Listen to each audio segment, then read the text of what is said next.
We're live and direct from my room. How you guys doing? It's been a long week already, and it is Tuesday, our usual distant time, designated time for 8 o'clock Eastern Standard Time. And we're gonna start with, let me give you a visual. Let's picture this, okay? Teachers, listen up. All right, so it's just a usual Tuesday morning, nothing crazy. You're tired, the kids are tired. You're like, it's May. Why is it June yet? What's going on? And the kids are a little agitated. That's what they're going to do, right? So all of a sudden the bell rings, everyone scatters, goes to their classrooms, go to their destinations, and then it's your planning period. So you walk out, you do your usual crawl to the Xerox machine, and you're just like, I gotta make copies, like when I was in the classroom, I felt like I should work for Xerox because I was always the person that unjammed the copy machine. Thank you, coworkers. All right, so you're walking, you're trying to get to the copy machine, and all of a sudden you see a kid. Sometimes it might be a kid that likes to do the banging on the lockers, maybe humming a song, spitting out a couple lyrics. And every teacher, regardless of what age, elementary, middle, high school, we all say the same thing. Where are you supposed to be? Sometimes it's spoken lovingly, like, oh, dear heart, where are you supposed to be? Or even better, like what I used to do, where you supposed to be? Put a little emphasis in my voice. Kid always just looks defeated. The kid just kind of like, I don't like that class, or I'm just going to the bathroom, and I'm like, dude, you passed 4 bathrooms. You passed them. What's going on? And they always just have that look of defeat on their face, right? But we always ask that question of where you're supposed to be because everybody has a destination. Everyone has a spot that they're supposed to be at. If you know your first period schedule, that's where you're supposed to be. If you know you're supposed to be in lunch, you're supposed to be in the cafeteria. If you know you're supposed to be outside with Jim, you're supposed to be outside with Jim. Like everyone has a destination. But have you ever stopped and asked yourself, where am I supposed to be? I know when I was in the classroom close to the end, I was like, what am I supposed to be? Like, where exactly is my destination? And I remember when I was a kid, we used to have those stupid letters. Like I had a teacher that would say, all right, I want you to write a letter to yourself about what do you want to be in the future. So I was talking to my mom because it was Mother's Day, and she was just like, I ran across one of your letters. And I was like, what letter? And she's like, oh, it's a letter saying like what I want to be when I grow up. And I'm like, oh, let's hear it because I know this is going to be a hoot. And it says, by the age of 25, I'm going to have my own house, my own car, my own job. I might have a kid. I'm not sure. I'm still thinking about that. And notice I said everything, no husband, no man. I, I was just like, I'm gonna be my own independent. And of course, independent was spelled completely wrong. I'm gonna be my own independent person. And I'm like, well, let me take a quick little reflection. When I was 26, and I love when I said 25 because when you're younger, 25 just is just old, right? We're just like, oh, we just getting started. But I did. I got my own house when I was 26, got my own car when I was 26. Had my own job before 26, obviously, because I was playing professionally overseas. So I was checking a lot of things off. But then that was then. I completed that already. I'm 50 now. And I'm not saying that to say, yeah, I'm 50. I know I don't look it, but I'm just saying it to say, to give you a reference. I'm still trying to kind of look at where I'm supposed to be. Like, I know Education came later in life for me. I didn't always knew that I wanted to be a teacher. I liked the teaching events. I liked when seeing people up front, and I liked the whole connections, and you're learning things, but I never thought I was going to be a math teacher. Because remember, guys, I used to suck at math. Like terrible. But math wasn't it. But now I'm sitting here 50, I'm a math teacher. And for 18 years in the classroom, I was a math teacher. Now I'm a math tutor. And now I'm developing a program to help other people that want to be a tutor and try to learn from how I did it. So maybe I don't know if I should say, where should I be? Like, what should I be? Maybe I should change it. Maybe I should change it to, where do I want to be? Or maybe it's something like this, like, am I where I'm supposed to be? But then you got to ask yourself, like, who's making that rule up? Why do I have to be somewhere? Why do I have to have a destination? Why do I have to have things checked off at a certain age? And I know that before I got married, I was turning 40. And some people were like, oh my gosh, like you should get married at 27. Like, and as soon as I got married, before we finished signing the papers, people are like, so when are you gonna have a baby? Like, why are you rushing my life? And it kind of comes down to not really, where am I supposed to be? Sometimes I ask the question, like, what is my purpose? Like, why am I here? Why do I want to do tutoring? Why do I want to be a teacher? Why do I want to be a police officer? Why do I want to be a soldier? Like, why? What is this purpose thing? And everyone keeps talking about it over and over and over again. Like, what is your purpose? What is your purpose in life? And I feel like people are rushing me that I'm supposed to know exactly what my purpose is. So let me kind of alleviate some pressure. You don't need to know what your purpose is, because take a look. If you knew exactly what your purpose is in this life, would you do anything else? No, you will stick with what your purpose is. Like if my purpose is to be here and to help people become tutors or to help people understand math, okay, then that's my purpose. But then I wouldn't enjoy basketball. I wouldn't be in relationships. I wouldn't go out to restaurants. I wouldn't be able to travel because my sole purpose is just to be a teacher. So if I knew exactly what my purpose is, I don't think I'll be able to touch on other things in life that I actually enjoy. I don't know if I'm going to enjoy it if I don't experience it. How am I supposed to know that this is where I should be, or this is where I should be guiding? So, for those that don't know me, my name is Audrey Codner Gibson, right now soon to be Audrey Codner, and I am the founder of ACG Math Tutoring, and I am expanding to go into basically a coaching type of spell for tutors, especially for secondary math tutors. So I'm always here like every Tuesday at 8 o'clock. And usually I stay here for maybe like a half an hour just to kind of address some of the things that educators are going through and even teachers and tutors, and just have like those discussions to kind of help with our mindset as well as to help with learning alternative ways to do education instead of the traditional in the classroom. So today, I really wanted to kind of just basically look how one thing could kind of help us understand our purpose and maybe even understand our values. But right now, I want to talk a little bit about the purpose part. So there's two things that really hit on your purpose. And doesn't matter if you want to do tutoring, if you want to do teaching, it doesn't matter what your occupation is, what your career goals are. Everyone has that type of purpose. It's not so streamlined, but it's not so complicated. So the two things is to create and to serve.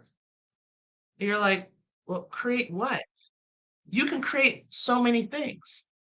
You can create opportunities for people. You can have like a career or business that you want to open up to other people so then they can learn the skill work and they can take it and run with it. Or you can create a child and help build that child in a way maybe similar to yours or maybe even different, because maybe your upbringing wasn't that great and you just want to make sure that you bring some kind of joy and positivity into this world. Because no matter what, there's no way of getting rid of evil. You have to understand evil in order to understand good. That's that whole yin yang thing. Okay. That's the reason why they got the yin yang symbol. Okay. But when you're creating something, you're bringing also a service. So, say, for example, I left the classroom because I felt like I was just basically going Monday through Friday, praying God for Friday, having my Saturday. Yay. Sunday, it's okay during the day. But then Sunday night, I got that pit in my stomach like, I don't want to do this. I don't want to go to work. Like all that. And then you just trudge your way through the week. And I do it week after week after week. And then all of a sudden, oh, a holiday comes up. Oh, yes, we got a break. But even during the breaks, you don't got a break. Think about Thanksgiving. Everyone's like, oh, Thanksgiving break, yay. But now you got to cook. Now you got to run to this person's parents' house, this person's parents' house, your friend's house over here. Then you got Black Friday. Then you're trying to shop like a crazy man. When do you get some rest? And then before you know it, it's time for you to get back to school. So, with that all being said, hey, hey, ooh, I'm over here trying to hit waves and I'm about to delete people. Jasmine. But when it comes to that creation, you're creating something, you're creating a space, you're creating time within your area to designate to give a service to someone. That's your purpose. You can input whatever that is, but that is your purpose. You're creating a space in order to do service so someone else can better their life. That's it. Yeah, no problem. So, when it comes to figuring out your purpose, that's going to be up to you. That's going to be up to how you perceive your purpose, how you perceive your life. Your perception means a lot. How you see the world, how you see a situation, not even so big. Let's bring it down to a situation. Think about an argument. The way that you saw the situation, the way that the other person saw the situation is always two separate, different arguments, two separate ways, two separate perceptions. Like one person's like, oh, everything was great. And the other person's like, no, it wasn't because you did blah, blah, blah. So how you perceive a situation can kind of help with that purpose of life. Like I could easily have said, I will never teach ever again because of way that I saw the schools that I was attending, the way that I see education and how there's a lot of corruption, there's a lot of twists, there's a lot of turns. And I could have easily just said, you know what? I don't like the negativity. I'm out. I'm done. I'm just going to go and make a garden. But instead, I was like, all right, there's got to be some other side. There's got to be something else good out there, right? So, how you kind of perceive things really plays a huge part. Like, if I'm going to go into a tutoring business just by saying, a lot of people would say, oh, tutoring, that's easy. You know, like all you have to do is just get a computer and then you could just start talking and then that's about it. You know, that's it. No, that's not it. There's a lot of work that needs to be done behind the scenes. A lot of people don't see the behind the scenes. We look at our celebrities, we look at our athletes, we look at all of these businessmen, these one percenters. And did you know that majority of the one percenters were high school or college dropouts?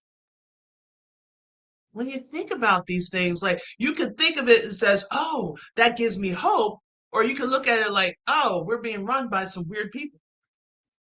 And that's your perception. So when it comes to having the purpose, understanding your purpose, understanding your situation, especially with the tutoring business, there's also another side. Just like I said earlier, you have to understand the bad in order to enjoy the good. But when it comes to that, one thing that I keep coming across is your value. Do you value yourself? Like, truly value yourself? Like, how do you place value on yourself?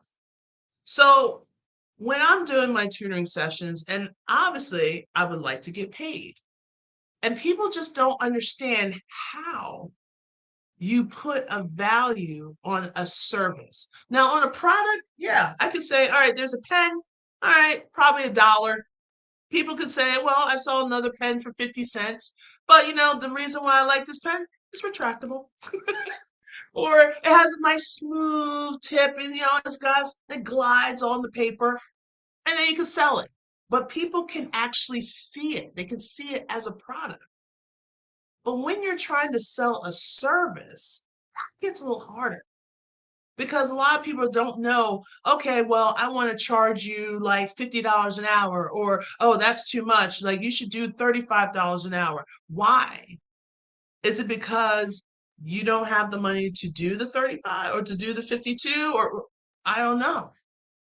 But see, my thing is, when it comes to pricing, it's always hard. I'm going to tell you, as a tutor, it's hard to put pricing on a service than doing on a product. Because when I do my services, I chose my value. What type of value are they getting? Because I'm giving your child the results. So when I'm giving your child results, I'm not charging you per hour. No, I'm charging you for my value, because this is something that either you couldn't do, because there's some things that you guys are good at that I'm not good at. There's some things that I'm great at and you guys are not good at. But that's what makes us different. So when you're dealing with someone and they're telling you, this is what I charge, they're saying that because this is what I feel that my value, what your child is going to get out of it, or what you're going to get out of it, is going to be the equivalent of this type of rate. So this is why people put certain amounts. And I understand certain areas will go higher than others because we live in an economy, people. Certain states, they'll charge more for taxes. They might charge more because of the economic situation that they have. Some may charge less. So when I do go into some of my Facebook groups and some other programs, and I talk to people, and when I talk to people, especially outside of the US, and they give you a price, everyone's like, oh my God, that's so low. But for them, in their economy, that's either spot on or high. So one of the things I definitely wanted to add in is you can't compare yourself to other people. You cannot compare yourself to other people. You're you. And I'm going to say this each and every week because just because there's so many math tutors, there's so many instructors, there's so many officers, there's so many whatever occupation you want to fill in. There's so many of those people, but they are not you. You bring something special to the table. It may be your culture. It may be how you were raised. It may be like you understand the struggle because you went through the struggle just when the kids at that age. So you understand where their thought process is. And you take that and you don't say use it, but you kind of apply it. So when it really comes down to asking the question where you're supposed to be, it's based on your perception. Where do you want to be? Do you want to be in the same situation each and every day doing exactly the same thing? There's people out there that loves that. They call it routine. Or are you a person that wants something different each and every day? Because you don't know what you know how kids are. Then they come in, you're like, what y'all about to bring today? What kind of drama are you about to bring today? Because whatever it is, I'm not having it. But you have it anyway. but it's all based on your perception. It's all based on what you value, and it's all based on what you feel is your purpose. Now, the purpose can change because you're creating a space. As you grow, the way you perceive the world changes. Trust me. Learn from your auntie. It changes. But as long as I keep my integrity, I hold dear to my integrity. I don't like to just rip people off and all that stuff. I hold dear to that. But when it comes to seeing the world for what it is and how you want to apply yourself and how you want to fit, you don't have to fit in exactly. You can just take that space and arrange it the way you want to, because trust me, you don't have to chase after people to see that they like you. You keep presenting yourself in your original state, they're going to naturally attract to you. All right. So that's basically it. I'm shortening it up tonight because there's a lot of stuff that was going on. And yeah, everyone just needs to chill. So, but if you are a math teacher, or a math tutor and you haven't joined my Facebook group yet, not a problem. I've still got room. Right now we got 25 people. I'm so excited. And it's from, if you go onto Facebook, you can go from the classroom to online tutoring. That's the name of it, from the classroom to online tutoring. And if anything, just look up my name. You'll probably have it listed. And if anything, just come in and join in because I go live in there. I'm in live there now. And also, there is something else that's coming up this Friday. So I got the biggest opportunity to be a part of this online summit. It's called the Math Teacher's Side Hustle Online Summit. It will help if you're a math teacher and you just want to do something like a little side hustle, or you're thinking about transitioning out of the classroom and you want to look at what are some alternatives that I can make money from. This is the summit for you. Take a look at your options, reach out, talk to people. And it's for 3 days. The first couple of days is going to be a lot of like pre-recordings and some interviews. And then the last day is going to be, hey, talk to us, talk to the real people. Let's see what your questions are. And then you progress from there. So if you do want to get registered for that summit, you can just go on to my Solo 2 account, which is probably seeing the name underneath. If you go to my bio, there's a Solo 2 account, click on that, and you'll actually see the Math Teacher Side Hustle Virtual Summit button. Click on that, and it'll just take you right through the registration. It's a lot easier that way because sometimes I can't. And tomorrow is another episode of Two Tutors Talking. I hope I get famous because I like the name. One day I'm going to call it the Triple T. Or T cubed. And again, we're going to have Miss Veronica read. We're going to talk a little bit more in detail with our businesses. And also on Wednesday, I'm going to be live with my friend Lindsay to really talk about like how tutoring changed our lives and just really get a little bit deeper with how we can support, how our upbringing kind of make things changes. We talk about a lot of things, and that's live on TikTok, and that's at 1 p.m. Eastern Standard Time. And then, of course, the Triple T, I'm testing it out. That is going to be tomorrow at 11 a.m. Eastern Standard Time. So, like anything, I am so happy that you guys were able to come. Thank you, Jasmine, for stopping in. Trust me, I understand life gets in the way because this morning was a little cray-cray. But I'm really happy that you guys are here, and hopefully all this is helping you out. Again, please do not hesitate to just message me if you have any questions whatsoever. And we're just going to wrap up. Hey, she pin. So hopefully everything is going well, and I will talk with you guys later next week. I'm not sure what the topic is, but just stay tuned. All right, take care. See ya.